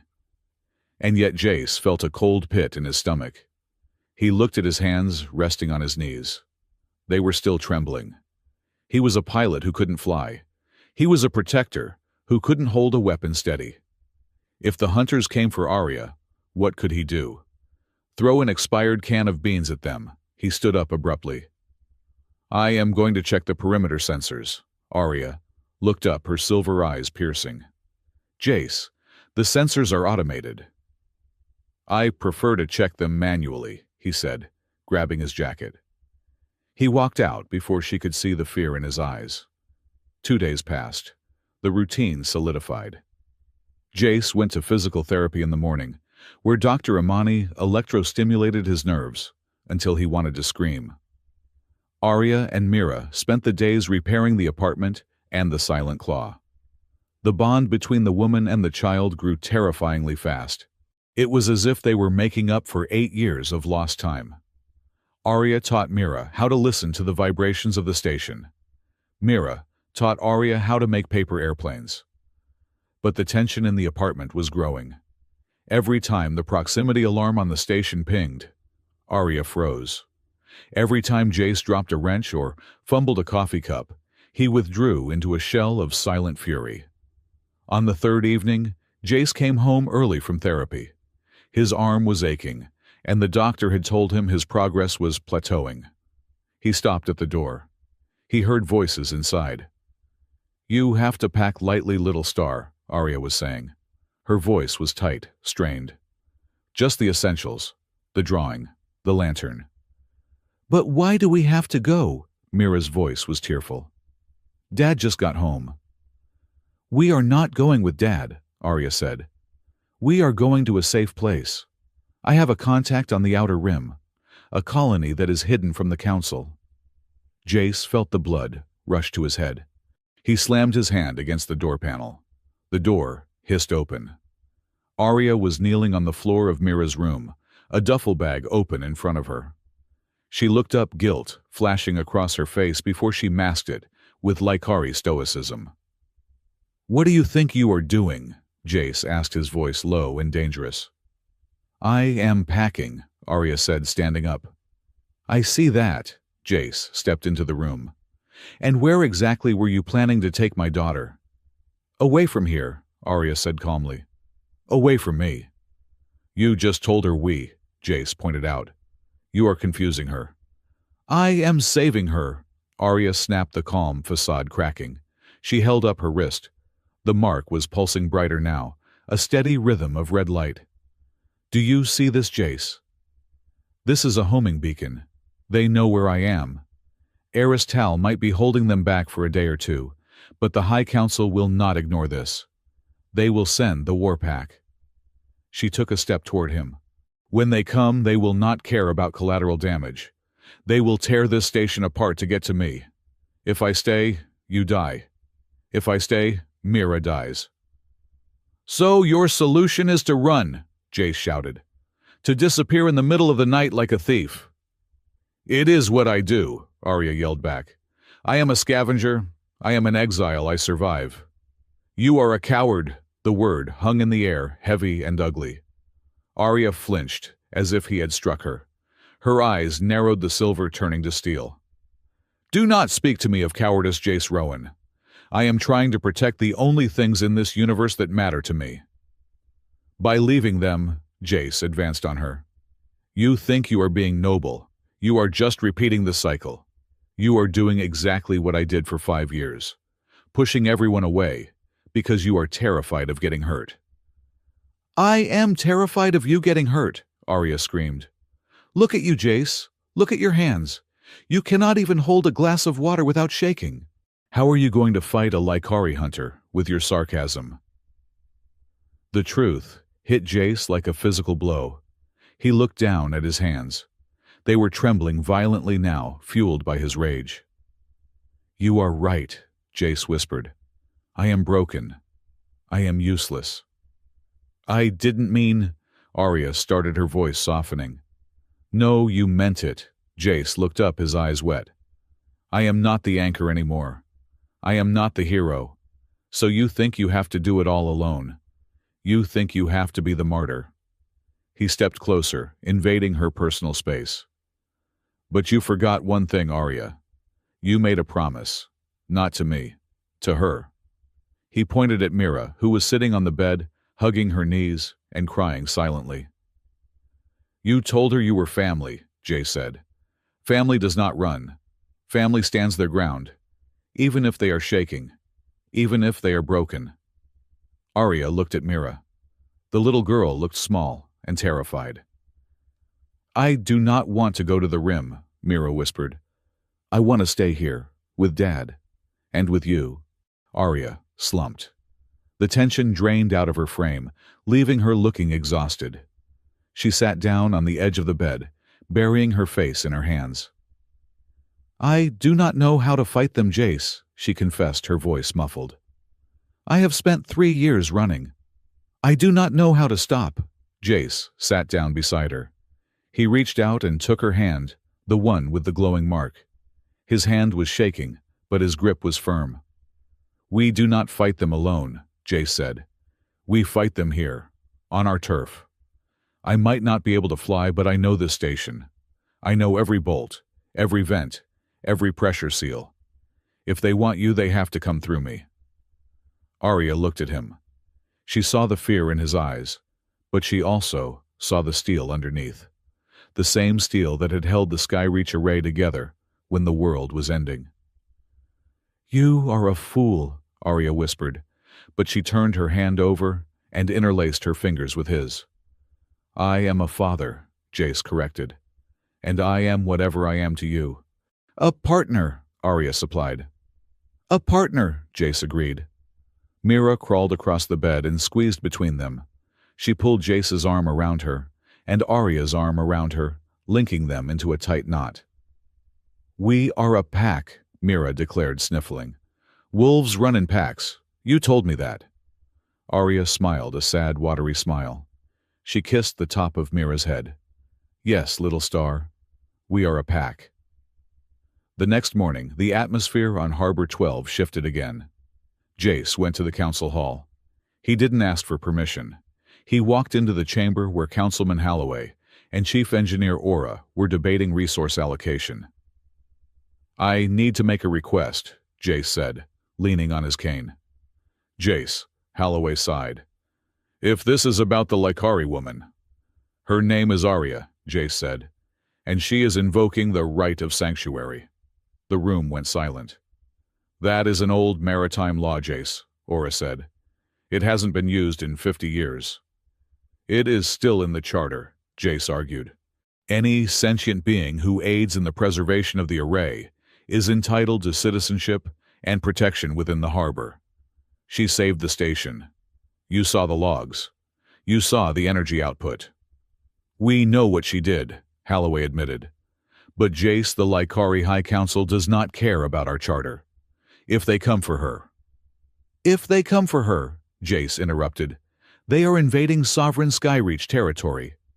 Are we a community, Holloway, or are we just a loose collection of cowards waiting to be picked off? Holloway looked at Aura. Aura looked at Jace's shaking hands, then at his defiant eyes. She saved my engine room, Aura said quietly. She stayed on the hull when the radiation was lethal. I vote for sanctuary. Holloway rubbed his temples. Fine. Sanctuary is granted, but Jace paper shields do not stop plasma bolts. I know, Jace said. Leave the bolts to me. Jace returned to the apartment to find Arya stripping down her tuning spear. She was polishing the resonant alloy, her movements precise and calm.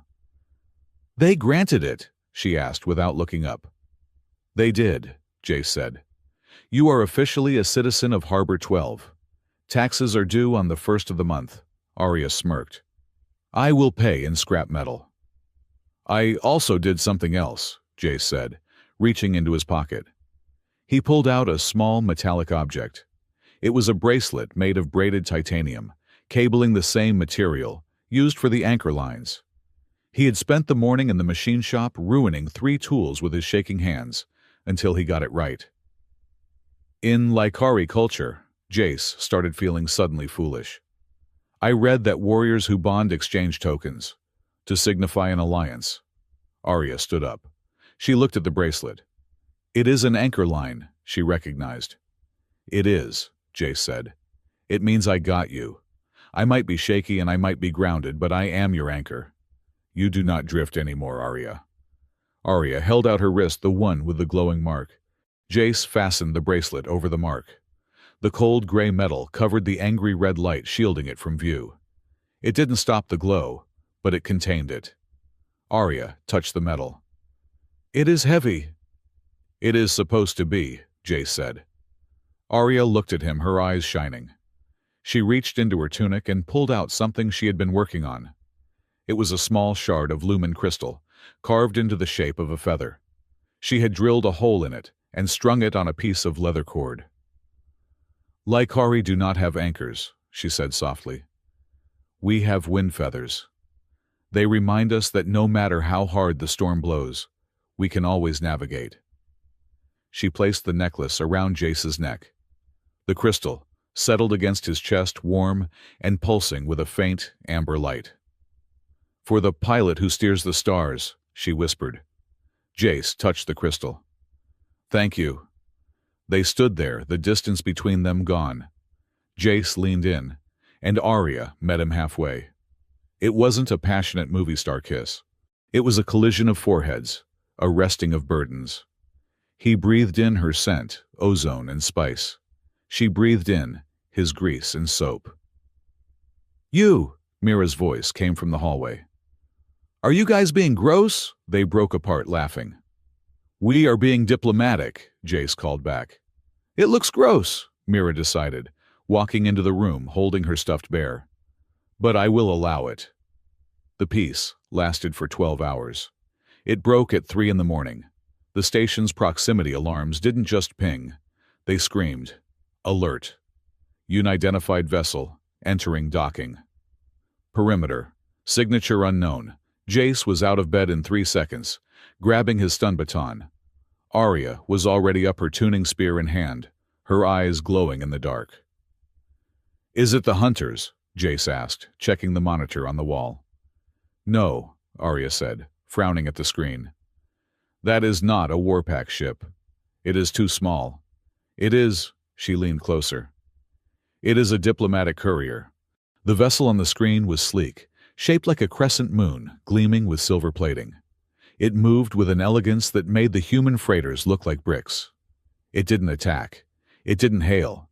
It simply glided past the outer defenses and locked onto the main docking ring. "They are docking," Jace said. "Without clearance." "They do not need clearance," Arya said, her voice hollow. "That is Aristal's personal ship, the Moonwalker." "I thought Aristal was on our side," Jace said. "She protected you in the medbay." "She protected me because I was unconscious," Arya said, tightening her grip on her spear. "Now I am awake, and she is here to finish the conversation." They woke Mira. Jace told her to stay in her room, to lock the door, and to not open it for anyone but him or Arya. "Is the bad lady here?" Mira asked, clutching her bear. "No," Arya said softly. "Just an old friend. Stay here, little star." Jace and Arya walked down to the main airlock. The corridors were empty, the residents of Harbor 12 wisely staying behind their blast doors. When they reached the docking ring, the airlock was already cycling. Steam hissed as the pressure equalized. The massive gear wheel door spun and opened. Standing on the ramp was Aristal. She was not wearing the ceremonial robes she had worn in the hospital. She was wearing full Lycari formal armor plates of white ceramic and silver weave. Behind her stood 2 guards, but they did not have weapons drawn. They held banners. One banner was black, the color of judgment. The other banner was white, the color of truth. Aristal stepped onto the deck. Her eyes locked onto Arya, then drifted to the titanium bracelet covering the Exile mark. Then, they moved to Jace, seeing the lumen feather around his neck. A faint smile touched the elder's lips. It was not a kind smile, but it was not cruel. "So," Aristal said, her voice echoing in the empty bay, "the wolf has found a den, and the human has found a spine." "Why are you here, Eris?" Arya stepped forward, positioning herself in front of Jace. "If you brought the execution order, read it, and get it over with." "I brought no order," Eris said. She reached into her armor and pulled out a small, crystalline object. It pulsed with a complex, dizzying light. "I brought a memory," Eris said. "The Council has been reviewing the archives, specifically the flight data from the day the first station fell, the day Ellen Rowan died." Jace stiffened. "What?" "We found something," Eris said, looking directly at Jace. "We found a transmission record that was buried in the static, a message from Ellen Rowan to Arya Fenn." She held up the crystal. "You didn't just stumble upon this family, Arya," Eris said softly. "And that little girl's letter didn't just float to you by accident. The universe has a sense of humor, but it is rarely this precise." Eris took a step closer. "We are not here to arrest you, Arya. We are here to witness the completion of a moon oath." "What moon oath?" Jace asked, looking at Arya. Arya's face had gone pale, her eyes wide with a dawning, terrifying realization. "The promise," she whispered. I thought it was just words." "Words have power," Eris said, "especially when spoken in the presence of a dying star." Eris gestured to the open airlock. "We have much to discuss, and I believe, Jace Rowan, that you deserve to hear the rest of the story, the part your wife never got to tell you." The tension in the bay shifted. The threat of violence dissolved, replaced by a heavy, suffocating mystery. Jace looked at Arya. She looked shattered, hopeful, and terrified all at once. "Let's talk," Jace said, lowering his baton. As they turned to lead Eris into the station, Jace glanced out the viewport. The stars looked different tonight. They didn't look like cold, distant fires. They looked like eyes watching, waiting. The airlock of Harbor 12 cycled with a heavy, pressurized hiss that sounded like a mechanical beast exhaling. The massive gear wheel door, scarred by years of micrometeoroid impacts and the recent stress of the pale bloom event, spun slowly, counterclockwise. The entire promenade was silent. It was not the terrified silence of the invasion from 2 nights ago, nor the panicked silence of the energy crisis. It was a silence born of pure, unadulterated curiosity, mixed with a healthy dose of apprehension. Jace Rowan stood at the foot of the ramp, his weight leaning heavily on his cane, though his spine was as straight as a structural beam. Beside him, Arya Fenn stood tall, her silver eyes fixed on the opening door. She wore the gray tunic Mira had found for her, but over it, she wore the titanium anchor cable bracelet Jace had forged. It was a declaration of belonging, a shackle of her own choosing. Mira stood between them, holding Jace's hand with her right hand and gripping the fabric of Arya's tunic with her left. She was the bridge, the small, trembling connection between the two worlds. The door clanked open. Eris Tal stepped out. The Lykari elder did not look like a monster from the nursery rhymes. She did not look like a savage from the Outer Rim. She looked like royalty. She wore armor of white ceramic plates that interlocked like the scales of a dragon, trimmed with a silver weave that caught the harsh overhead lights of the docking bay. She carried no weapon. In her hands, she held a staff made of twisted driftwood from some distant, ocean-covered moon, topped with a glowing orb of blue light. Behind her, 2 Lykari guards remained by the ship's hull. They did not step onto the station. It was a gesture of respect, or perhaps a calculation of threat. Eris walked down the ramp, her boots making a rhythmic click, click, click on the metal deck. She stopped 3 meters from Jace. Her gaze swept over the crowd of mechanics traders and pilots who had gathered on the upper balconies. She saw the fear in their eyes, but she also saw the curiosity. Then she looked at Jace. "Permission to board, Pilot Rowan." Eris asked, her voice calm and resonant, carrying without the need for a microphone. Jace looked at the staff in her hand, then at the open face of the elder. "Permission granted, Elder Tal. Welcome to Harbor 12. "I bring no war," Eris announced to the room, raising the staff slightly. "I bring the truth, and I bring an end to a story that began 5 years ago." She gestured toward the administrative sector. "We need a room, somewhere quiet. The past is a ghost that does not like to shout." The conference room in the station's command center was small, smelling faintly of ozone and old coffee. One wall was a viewport looking out at the calm, starry expanse, where the pale bloom had once raged.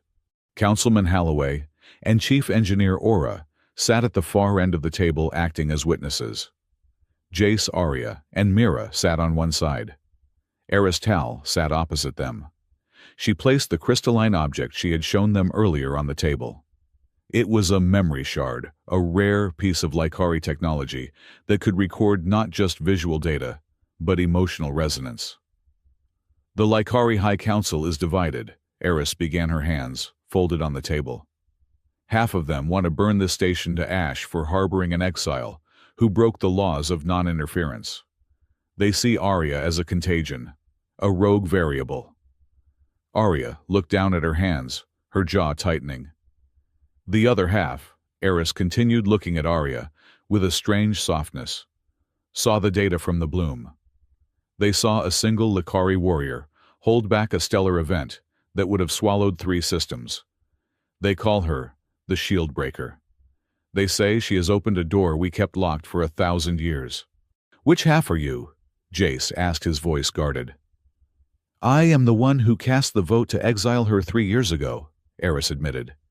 "Because I thought she was reckless. I thought her obsession with humanity was a weakness." She tapped the crystal on the table. It hummed to life, projecting a 3-dimensional hologram into the air above the table. "I was wrong," Eris whispered. The hologram flickered and resolved into a scene. It was chaotic grainy, recorded from the sensor array of a ship moving at high velocity. Jace's breath hitched. He recognized the debris field. He recognized the burning hull of a station. It was the Aegis Prime, the station where he and Ellen had lived, the place where Ellen had died. "This is from 5 years ago," Jace said, his voice trembling. "Why are you showing me this?" "Look closer, Jace," Arya said, softly, refusing to look at the projection. "Look at the escape vector." In the hologram, a small human transport ship, Jace's old escape pod, was rocketing away from the collapsing station. It was flying blindly through a cloud of superheated plasma and jagged metal. Suddenly, a shadow appeared in the hologram. A second ship. It was sleek, silver, and silent. It did not have human markings.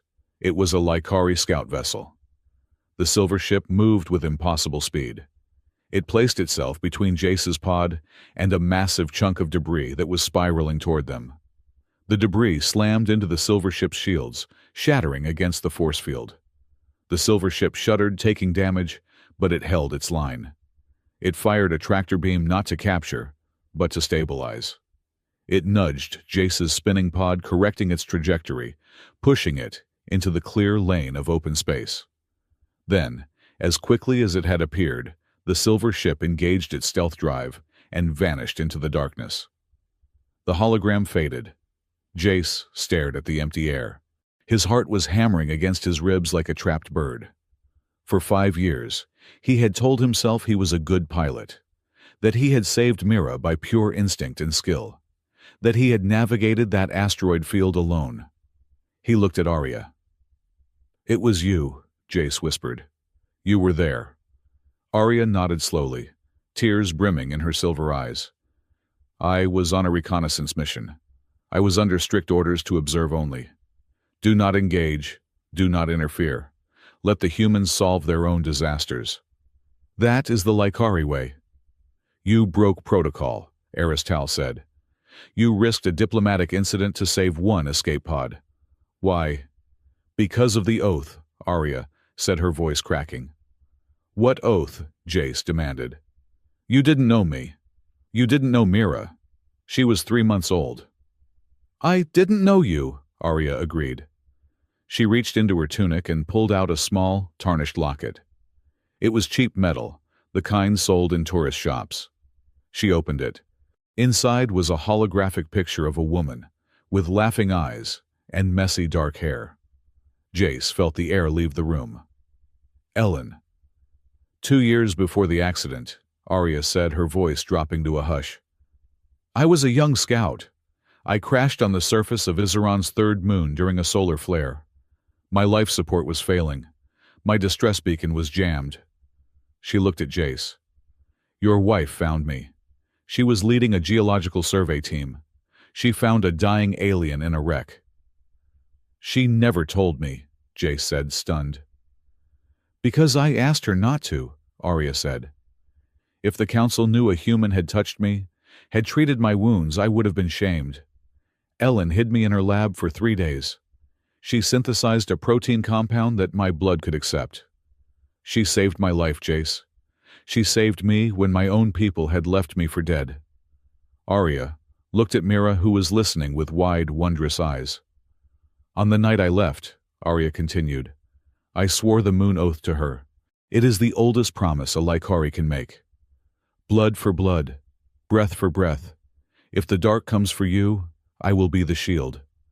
Arya wiped a tear from her cheek. "When the Aegis Prime collapsed, I felt it. I felt her fear. Not for herself, but for you. For the baby. I arrived too late to save her. The bulkheads had already sealed. But I saw your pod. I saw her sacrifice." She looked at Jace, her gaze intense and pleading. "I couldn't save her, Jace. So I spent the next 5 years watching from the shadows, making sure the universe didn't take the only things she had left." Silence descended on the room. It was heavy, profound, and heartbreaking. Jace covered his face with his hands. The pieces of the puzzle slammed into place. The feeling of being watched. The lucky breaks when his ship should have stalled. the shadowy figure Mira claimed to see in the corners of her vision. It wasn't luck. It was a wolf prowling in the dark, keeping the monsters away. "The letter," Mira whispered. Everyone turned to look at the little girl. "I asked Santa for a mom," Mira said, her voice trembling but clear. "But I didn't need a new one. I just needed the one Mom sent." Jace lowered his hands. His eyes were red, but the shaking in his limbs had stopped. He looked at Arya, not as a stranger, not as an alien, but as the other half of a promise he hadn't known he made. "You should have told me," Jace said softly. "I was exiled," Arya said. "After I saved you, the council found out. They stripped me of my rank. They said I was compromised. If I had approached you, I would have brought the shame to your door." "So you lived in a scrap tower," Jace said, his voice rising with emotion. "You ate garbage. You lived alone in the cold, just to be near us." "It was the oath," Arya said simply. "It was love," Aristal corrected. The elder stood up. She tapped her staff on the deck. "The moon oath is binding," Eris declared. "By Likari law, Arya Fen is not a rogue agent. She is a guardian. She is fulfilling a debt of honor. The High Council cannot punish a warrior for keeping her word, even if that word was given to a human." Eris looked at Councilman Halloway. "The Likari wish to establish a permanent diplomatic presence on the Skyreach array. We need a liaison, someone who understands both the rigid honor of the wolf and the chaotic heart of the human." Halloway blinked, catching on quickly.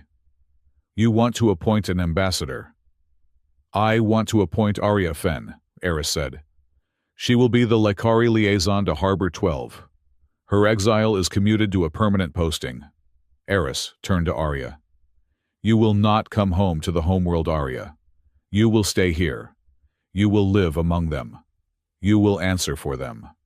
And if the pale bloom ever returns, you will be the first line of defense." Arya stared at the elder.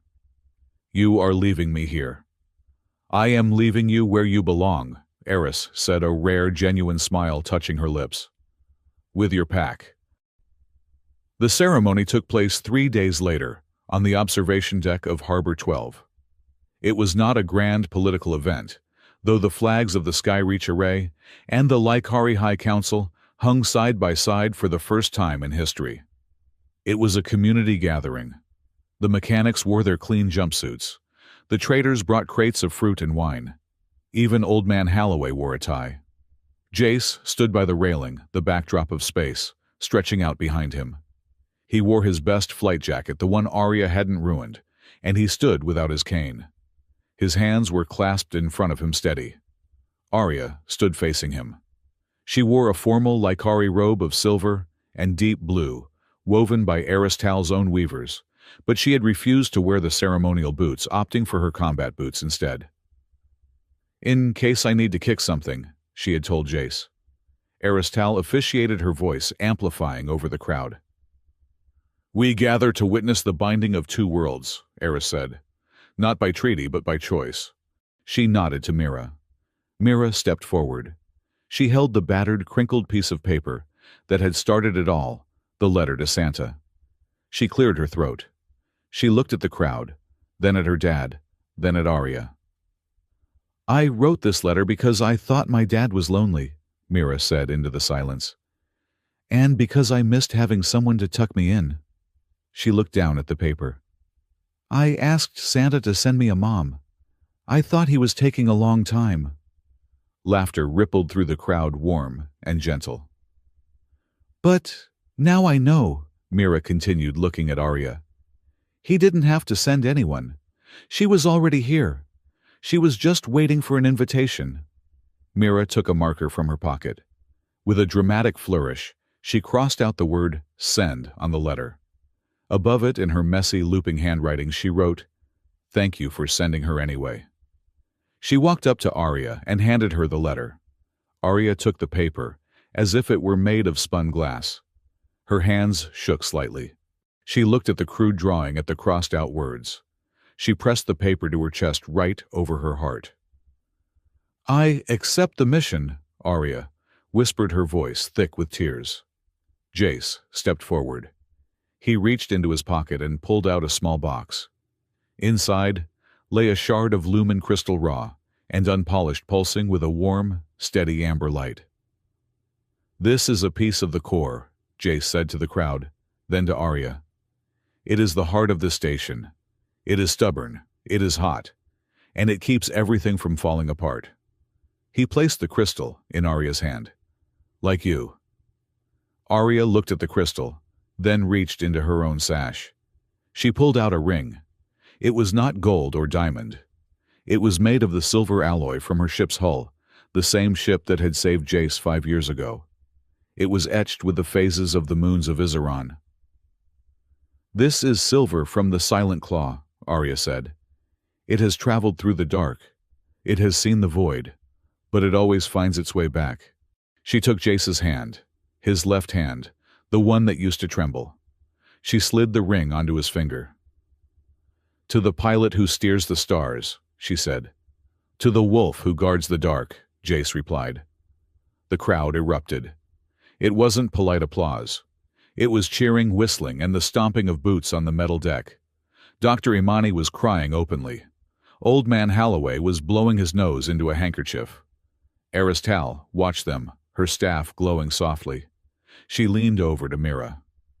"You know," the elder whispered, "technically by Likari law, you are now a cub of the Silver Clan. That means you outrank the station commander." Mira's eyes went wide. "Can I order free ice cream?" Eris smiled, a sharp, wolfish grin. "We can negotiate." Later that night, the station celebrated the first annual Clear Sky Night. The lights of Harbor 12 were dimmed, allowing the true brilliance of the starfield to shine through the viewports. The pale bloom was gone, leaving behind a nebula of harmless, colorful gas that drifted like a painting across the sky. Jace, Arya, and Mira sat on a bench on the upper observation deck away from the noise of the party. They shared a blanket huddled together against the chill of the environmental recyclers. Jace had his arm around Arya. Mira was asleep on Jace's lap, her breathing slow and steady, clutching the lumen feather necklace Arya had given Jace earlier. "You know," Jace said quietly, looking out at the stars. "I used to hate looking out there. Every time I looked at the dark, I saw what I lost." Arya rested her head on his shoulder. Her silver hair spilled over his jacket, mixing with the rough fabric. "And now," Jace said, turning to kiss the top of her head, "I see what I found." Arya hummed a low, contented sound in her throat. "You are becoming sentimental pilot. Next, you will be writing poetry." "I leave the writing to Mira," Jace said. "She has a direct line to Santa, remember?" "That reminds me," Arya said, looking up at him with a mischievous glint in her silver eyes. "You owe me a new jacket. This one," she plucked at the sleeve of the oversized jacket she was still wearing, "smells like engine grease and regret." "It smells like hard work and heroism," Jace corrected. "And technically, you owe me a new airlock door. You scratched the paint when you barged in with your spear." "I was defending the perimeter," Arya argued. "You were showing off," Jace countered. They looked at each other, the banter sliding easily between them, a language they had been speaking for weeks without realizing it. "Jace," Arya said, her voice turning serious for a moment. "Yeah. I am not going anywhere," she said. "Even if the bloom comes back. Even if the council changes its mind. I am anchored here." Jace looked at the silver ring on his finger, then at the woman who had crossed the universe to save him twice. "I know," Jace said. "We are the Array Now area. You, me, the kid. If one holds, we all hold." Mira stirred in her sleep, murmuring something unintelligible. She shifted, jamming her elbow into Jace's ribs and kicking Arya in the shin. "Ouch!" Arya whispered, wincing. "Welcome to parenthood," Jace grinned. "It is mostly getting kicked in the ribs and worrying about vegetables." "I can handle it," Arya said, smoothing Mira's hair. "I have handled worse." "I bet you have," They fell into a comfortable silence, watching the nebula drift. Below them, the resonance engine hummed a steady C major chord that resonated through the floor, through their boots, and into their bones. It wasn't a warning anymore. It was a heartbeat. Jace leaned his head back against the glass. For the first time in 5 years, the silence inside his head was gone. It was filled with the sound of breathing, the warmth of the woman beside him, and the bright, chaotic promise of tomorrow. "Dear Santa," Jace whispered to the stars, smiling. "Never mind, I'm good." Outside, a single shooting star streaked across the sky, winking out over the edge of the world. It wasn't a message. It was just a star, and that was perfectly fine.